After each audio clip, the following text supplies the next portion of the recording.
Welcome to the Mama Truth Show, where soulful mamas embrace the whole truth of the messiness and magic of motherhood. Check us out at mamatruthshow.com. Here's your host, Amy Ahlers, the Wake Up Call Coach. Happy Mama Truth Monday, mamas. It's Amy Ahlers here, the Wake Up Call Coach, back with another Mama Truth Show. Here's the question for you. Are you ready to truly own your worth? And how does that actually play into your bank account balance? Because if I know anything, I know that your inner mean girl, that inner critic, that voice inside your head is likely beating you up around the bank account and the bedroom. Those are like two of the biggest things that I see that women beat themselves up about. And of course, number 3 is body, and body's probably number 1. But I digress. Here we go. So I really want to talk today about the whole topic of money and what it really means to be a wealthy woman, and what really understanding the mindset pieces that we might need to shift around it, and what we want to teach our kids about money. So I brought on the absolute expert. She is a badass, and I'm so honored that she's here with us today. Her name is Amanda Steinberg, and she launched the Daily Worth, which is dailyworth.com, in 2009 to bring a fresh voice and an outsider's perspective to personal finance. And get this, mamas. Today, Daily Worth's newsletter reaches more than 1 million subscribers. I think she's onto a little something. She's also been doing a whole bunch of cool stuff. She was on Super Soul's 100. Forbes named her one of the 21 new American money masters. She's appeared all over the place, and she's also the incredible author of the book Worth It: Your Life, Your Money, Your Terms. So with that, Amanda, thank you so much, darling, for being here on the Mama Truth Show. It is my absolute pleasure, and I can't wait to talk about owning your worth and why women are so confused and beating themselves up all the time. I can explain that like no one else can. Okay, great. Well, go there. Explain it to us. Do it, baby. Here we go. Yeah. Here's why everyone's super confused about money, especially women. Because forever, women were valued for being the nurturers, the caretakers, and for being the good girl. My mom was raised in the 1950s, and everything was about being a lady. Right. But then what happened because of birth control and women entering the workforce, and the fact that we were allowed to get loans in 1974 without our husbands signing for them, and other amazing advancements in the economy, women became the lady boss. So what happened was we then became in charge for lots of different reasons. More than 50% of women are now single, either by choice or by circumstance. All these things happen that put us in charge, but we're caught between two very distinct archetypes of what it means to be a female, the good girl and the lady boss, and they're contradictory to each other. So that's why what it takes to be one is the exact opposite of what it takes to be the other in terms of what's valued and what works. That's why we're so hard on ourselves, because we're not really ever sure which one to be. Okay, so let's talk about those two different archetypes. So those of you listening, and those of you that are familiar with Inner Mean Girl Reform School and my books know that I have 13 different archetypes in Inner Mean Girl Reform School. Amanda, you probably don't know this. And one of the archetypes is the good girl. And one of the other archetypes, so I'm curious about the lady boss one, but we have one called the achievement junkie that's all about achievement. So I would love to have you talk a little bit about what you mean by lady boss in particular, because I also, I have this niggling suspicion that might be also the woman that people call the bitch all the time in the workplace, the woman that's just like a badass, but she's a bitch, and that she might be feared and not really loved. But tell me about her, and tell me about the good girl as well. Sure. So the good girl is really just kind of the classic 1950s. You went to college to get your MRS degree. I think we all know what that one looks like. Yeah. And there aren't a lot of there's very few pure good girls or lady bosses these days. Everyone's a mix of both. Yeah. But then as far as the lady boss, by the way, I made up these archetypes. We actually do have our own money type archetypal system. I'm using it in a more general sense to illustrate certain characteristics that are representative of the modern woman. Yeah. So the lady boss, essentially, and tell me if this word makes sense to you. Essentially, she's someone who has agency. You know what I mean by the word agency? Tell me a little bit more. She's someone who feels as though when she makes a decision, that is what it's going to happen. She's in control of directing her life. She doesn't have to ask anyone for permission. Mm-hmm. Her life reflects what she wants. She's not running around pleasing other people. Yeah. So it sounds like she's really, really deeply empowered and really empowered in her money decisions and like really in all of her decisions. She owns her worth. Yeah. You know, that's basically what it comes down to. So do you feel like this is about us as women really morphing from the good girl, like releasing the good girl and stepping into the lady boss archetype? Not necessarily, because I think we're all different, and some people really fit the good girl mold perfectly, and some people really fit the lady boss perfectly. I'm definitely lady boss through and through. However, most people are a blend. I think it's about, just as far as that inner critic, it's understanding, that's why you feel conflicted, because of the tension of thinking you need to be more of one of them than you already are. Right. Okay. Got it. And so then it's like the constant criticism of just please other people, will no, go over here. And like, it's like the ping pong effect inside our heads of trying to figure out who the hell we are and what we really stand for. Yep. And or just being with the fact that there's contradiction in how we're evolving as women. Yeah. And just being like, yeah, I'm kind of confused. I'm going to go with this because it feels right for me right now. Yeah. Well, one of the things that I know that you talk about is this whole idea of embracing the budget in a different way and really reframing that, which I feel like is one of those things, especially as moms, we can feel very just at a loss of how we're supposed to keep it all together between all of the different expenses that go on in our lives. Well, duh, it's freaking impossible. It's crazy. It's crazy. And I know that, credit card debt and all of that stuff, the statistics are staggering of what's going on out there. Talk to us a little bit about that and your philosophy about it. Sure. Well, I think that women's struggle with the budget. I know. I was like, what's the word? Okay, well, just go with struggle for right now. Yeah. Around budgeting is left over from the fact that was from a good girl era where women were given allowances and they had fixed expenses to work within. So, I mean, that is literally what it's left over from, when there was a clear delineation between domestic management and going out and making money. And so her budget was fixed. So everything that she needed to do was to figure out how to save $10 here and how to save $5 there.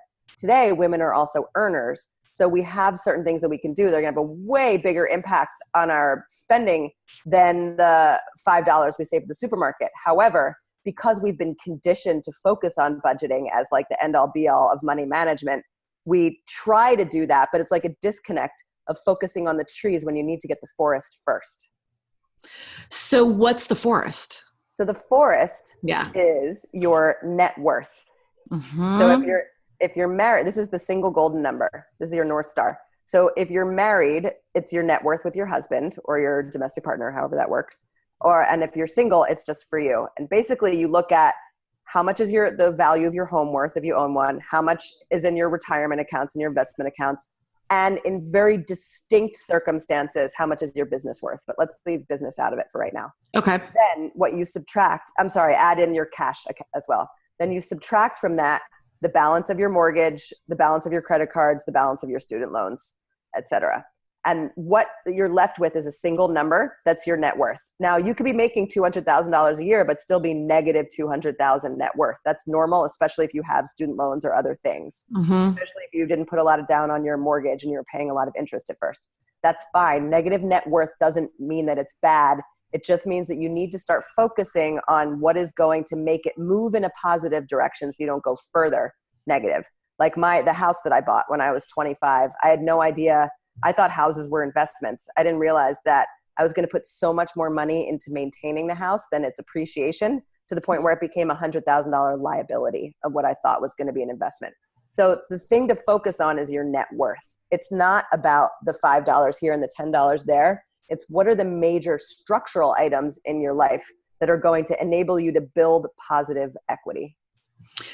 So I know that there's probably moms that are listening right now that are freaking out because they, like you said, they might have a negative net worth, or they don't even know what those numbers are, because I know, and oh my gosh, I've talked to so many, and Amanda, I know that I'm like preaching to the choir here, but it's like, I can't believe how many women, especially women entrepreneurs, that I have talked to that have no freaking clue about what's going on with their money. And I know for me, about, I would say 5-6 years ago, before I had my second daughter, my husband and I did a whole process where we got, as we called it, financially sober. My friend Mike said, you need to get financially sober, because it felt like no matter how much more money I was making. I'm totally borrowing that, by the way. I will credit you. But it was like, oh my gosh, like it. we need to get sober. This is insane. So we got financially sober, and we started doing things like looking at our net worth, like profit and loss, not just for my business, but profit and loss for our household. Because it's like, why is it that I'm making all this money, no matter how much money I make, it's going to debt. Like, I don't understand, like, what's happening here? So we had to go through that process of getting financially sober, and it was freaking painful. We were going through withdrawals of like, oh my gosh, what do you mean? How can this be possible that we're spending that much on eating out every single I know. Can I just tell you, I run a course at Daily Worth called Money Clarity. Yeah. I literally hold like 100 women a month going through this process. So I know that moment. There's a specific section of the program where it's called fine print, where you actually do look at your cash flow. Yeah. And there's like a solid 3 hours for everyone. You're like, it's like, it's so hard to look at, but then you see it, and there is like a manifestation that happens afterwards. So, but the first part is really painful. Yeah. Well, and I think that, ignoring it is not going to make it any better. And when we look at the fact that women are still under earning men, it's like that. I feel like that, like being that nebulous thing out there of like, oh, our money, I don't know, my money, I don't know. It's part of what has us underestimating ourselves. It's part of what has us not go in and ask for a salary negotiation. It's part of what has us not say, when we do have a salary negotiation, ask for 30% less than men for doing the same job. I mean, the statistics around this stuff are staggering at how we always underestimate ourselves, which is why I'm so happy that you're doing Daily Worth, and that, of course, that you have a book like Worth It, so that we can actually get behind this more. Yeah. Can I just give for all the women who haven't paid attention to this, who are still listening, thank you so much for still being here. I know some people are like, okay, I've had enough, goodbye. Yeah, exactly. That actually the good girl is supposed to ignore her money. That's what makes her feminine. Oh, okay. I just got chills. Tell me more about that. So part of being a good girl means that money is a man's job, and that's part of what makes you good. Mm-hmm. And so to spend money that puts you into debt, that makes you look pretty, over money that, say, could allow you to retire independently with choices in your lives, is in fact what makes you fit the good girl archetype. And so can that archetype work for women if they have a man or a partner in their lives that's just handling it well? Yes, absolutely. There are marriages that exist out there, and the reverse is true too. Really, really happy marriages where the partnership just works. One's in charge of the finances, the other one isn't, and everybody is going to live happily ever after. Absolutely possible.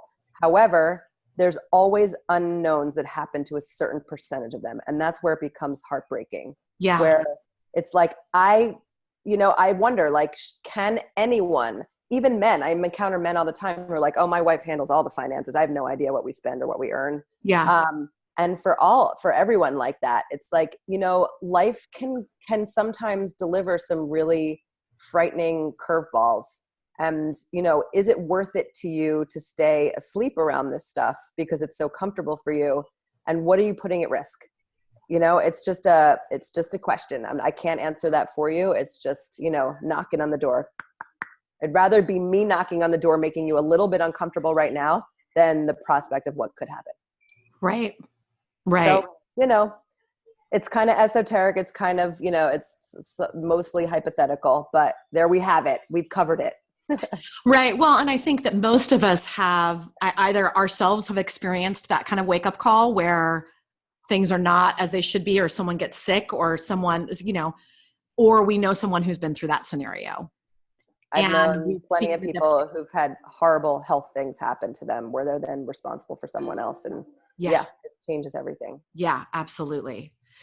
So I know on that happy note, I know, on that inspiring note, yes, exactly. Some fun. Can we talk about some fun, uplifting stuff before everyone starts crying? Okay, good. Please. Thank you. Please. What do you want to talk about? Tell us something fun and uplifting. I want to tell you that I have been on this journey. I got my, because I've had a lot of financial curveballs in my life. I'm divorced. I got a $60,000 tax bill. I had to pay $30,000 for windows in my house in 10 years. I'm still paying that off. Not anymore. But I I run a startup company where my salary is fixed. And on years when we don't meet our venture capital goals or our revenue growth goals, I get a massive pay cut. Sometimes I even have to go off payroll in order to pay for the business to continue operating, stuff like that. So, I was always living on 60% of my net income goes towards my house, and 20% goes towards my like fun stuff or variable expense. The other 20% goes towards cash savings and retirement. Well, guess what? That 20% towards cash savings and retirement at times has not been enough.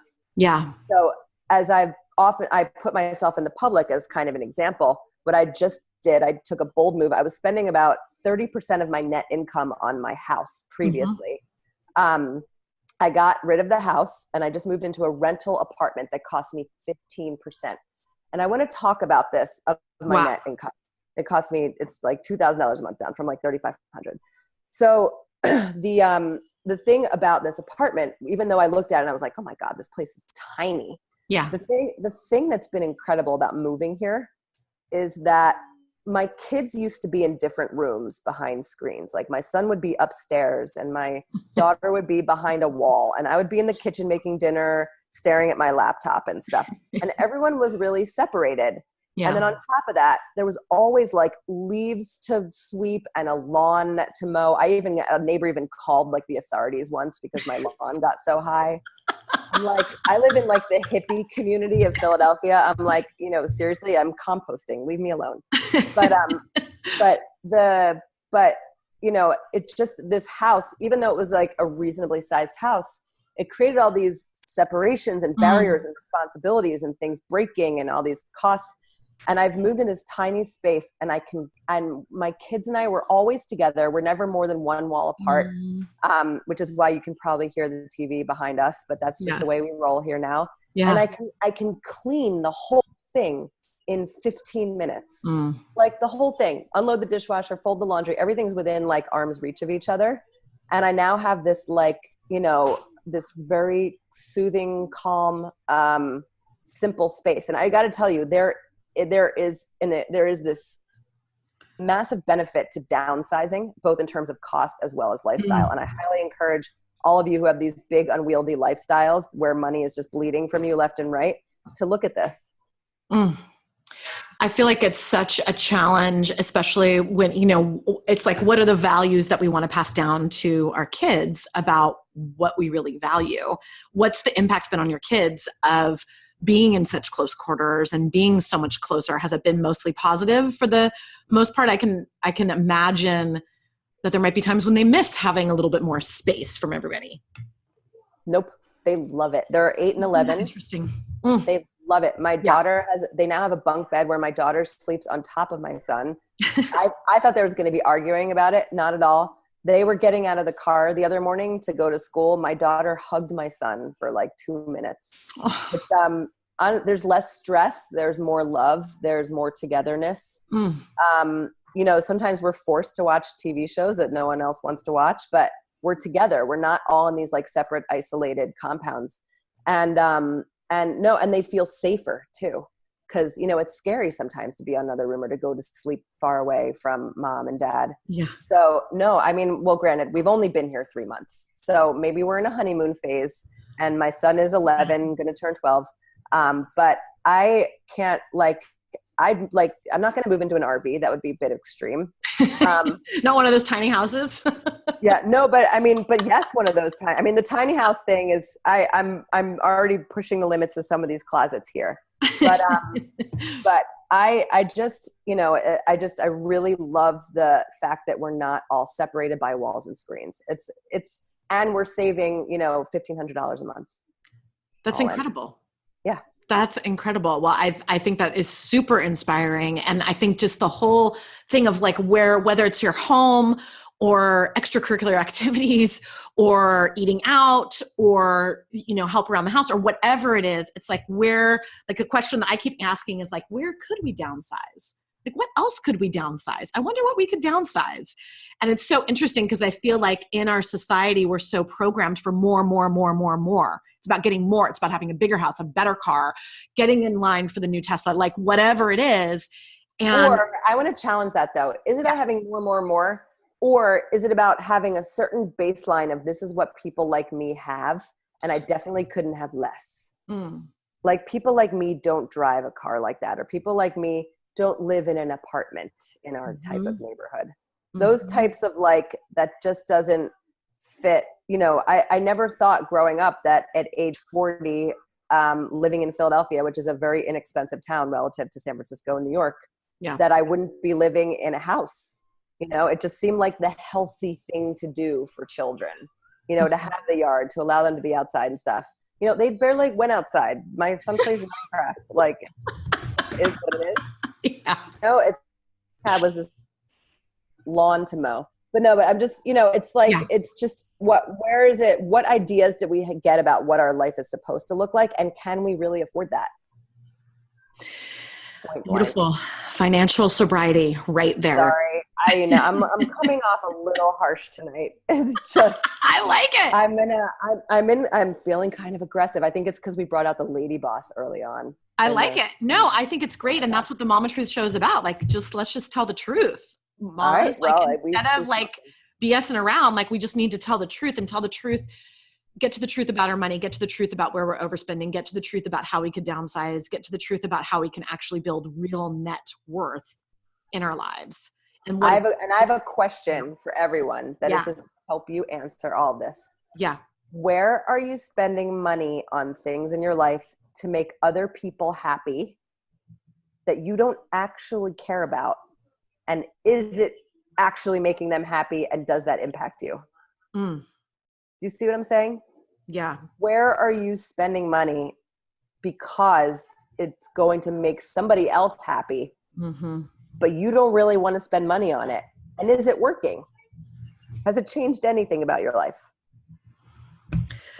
I love that. And I think especially like when we look at that with our kids, like specifically, where are we spending money on our kids? Because we think it's what we're supposed to do. We think it's like it's keeping up with the Joneses of activities or this or that or whatever, because we think it's going to make them happy. And is it even working? Like, is it even effective? Are they even happier because they're in that blah, blah, blah class that's costing, you know, $500 every semester or whatever it is, you know?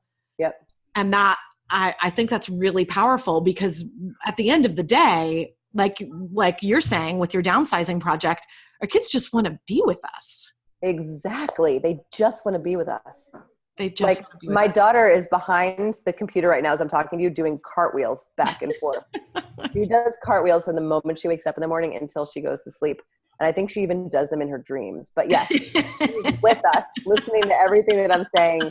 I don't know if you hear the thud every 20 seconds. I don't think so. Because there's a thud in my apartment every 20 seconds as she goes back and forth, back and forth. That's beautiful. That's beautiful. I love it. Very cute. So I know you have this new program called Create Worth at createworth.com. Will you just tell the mamas a little bit about that specific program? Yes, this is for anyone who's ever thought, you know what, I'd like to hire a financial advisor, but then you go out and look for a financial advisor and none of them seem to want to work with you. The financial advisor reject pile. Yeah, which is basically anyone who doesn't have $1 million, which is what we figured out. And so we thought, well, that's kind of ridiculous that no one's figured out how to do this. So what we have done is we've created Create Worth as a 5-month financial planning and education course for those who aspire to have $1 million one day. And that means that you could have 0 right now, you could have negative, or you could have 200,000, 300,000 in retirement assets. And the way we do that is because it is a flat fee 5-month course that also includes community and education, where you're learning as much from each other as you are from our 2 licensed advisors we own an investment advisory called Worth Financial as well as Daily Worth. They're the same company now. Got it. And so Create Worth is, you can go to createworth.com. And if you are looking for a financial plan, but you've never really found a financial advisor that you're comfortable with, come check us out and see if we are right for you. Awesome. So that again is createworth.com. And when you say have $1 million one day, do you mean $1 million of net worth, or do you mean $1 million of retirement funds that you can live off of? retirement funds that you can live off of. Retirement funds that you can live off. Awesome. Can't think of any mama that does not want that. So definitely it's the base. It's the minimum that you need in order to be able to retire one day. So many of us are going to work until we die, and it's not our fault. The system is deeply, deeply, deeply broken. But if you want to be the one that breaks out and manages to get there, we're the program that's designed to help you make sure that you're doing all the things right now that are going to make a difference 20 years from now. Awesome. Thank you so much, Amanda. I'm so glad that you're doing that. I'm so grateful that somebody's got to do it. I mean, my God, geez.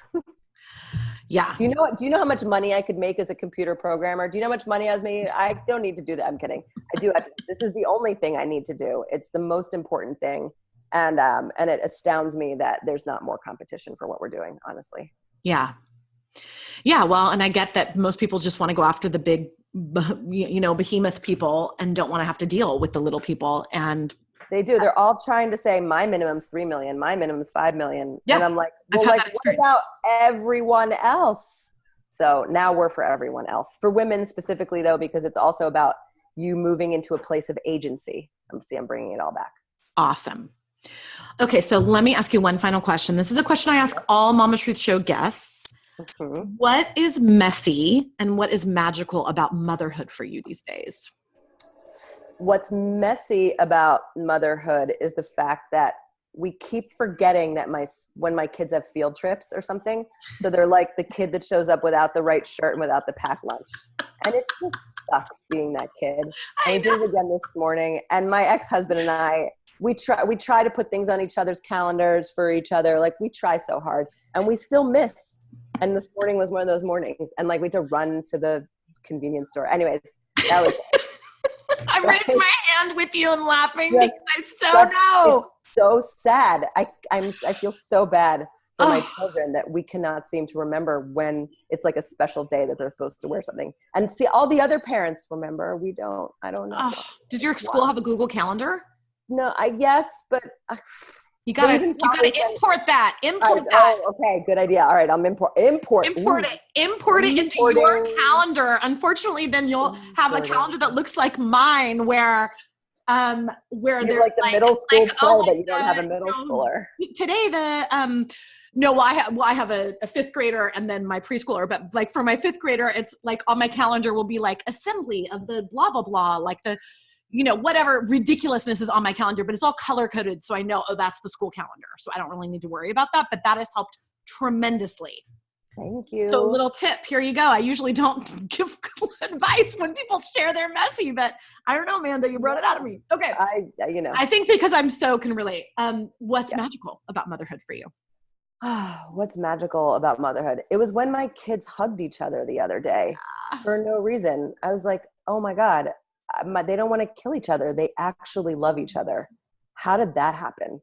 So I don't know, but I was just really happy to see that they love each other. And I don't know. I don't know. Why is that special? It wasn't my experience growing up. We were all like throwing nail polish containers at each other's heads. So I don't know. So funny. But I don't know. That was magical to me. That is super magical. I love it. Okay. Well, Amanda, thank you so much for being here on the Mama Truth Show. Again, everyone, check out createworth.com, dailyworth.com, and Amanda's fantastic book, Worth It, Your Life, Your Money, Your Terms.